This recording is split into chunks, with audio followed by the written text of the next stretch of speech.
सर्वरूपमयी देवी सर्वं देवीमयं जगत् अतोऽहं विश्वरूपां तां नमामि परमेश्वरीं।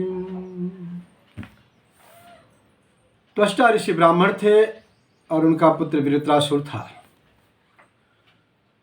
त्वष्टा ऋषि की तपस्या के बल पर महान पराक्रमशाली बलशाली होकर उसने इंद्र के साथ देवताओं के साथ युद्ध किया और इंद्र को पराजित करके स्वर्ग पर शासन कर लिया।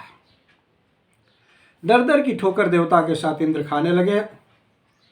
उन्होंने योग माया की आराधना की। योग माया ने वृत्रासुर के मन को मोहित किया, जिससे वह मोहित होकर के इंद्र से मित्रता कर लिया, जबकि बड़े शत्रु से एक बार विरोध होने पर मित्रता नहीं करनी चाहिए, विश्वास नहीं करना चाहिए, लेकिन उसने माया के द्वारा मोहित होकर विश्वास कर लिया। इंद्र ने उसको धोखे से उसका वध कर डाला, उसकी हत्या कर दी। चूंकि उन्होंने धोखे से विश्वासघात किया, इसलिए ब्रह्म हत्या का दोष इंद्र पर लग गया। चिंतित रहने लगे, व्यथित होने लगे, कहीं उनको चैन नहीं मिलता था, क्योंकि ब्रह्म हत्या का दुख उनको सताने लगा।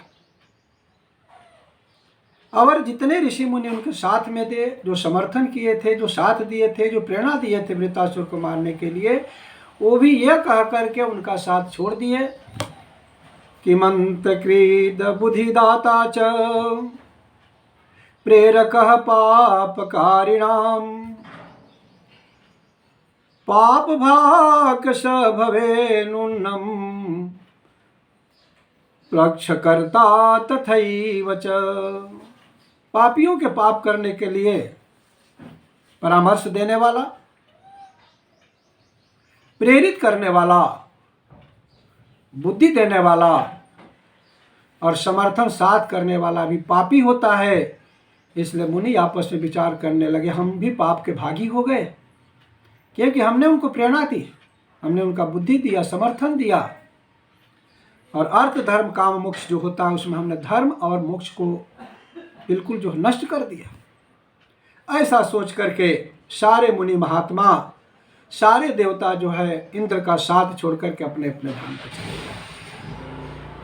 अब इंद्र और भी चिंतित और दुखित हो गए, परेशान हो गए। और वास्तव में देखा जाए तो व्यक्ति जिस तरह जो प्राणी जो भी शुभाशुभ कर्म करता है, उसका फल उसी को भोगना पड़ता है।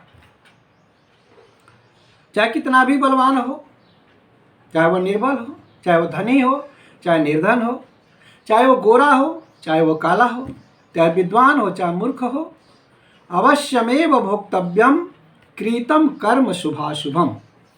शुभ और अशुभ कर्म का फल भोगना पड़ता है, चाहे इस जन्म में भोगना पड़े, चाहे उसके बाद वाले पड़े, चाहे उसके बाद वाले जन्म भोगना पड़े, क्योंकि जीव तो अविनाशी है।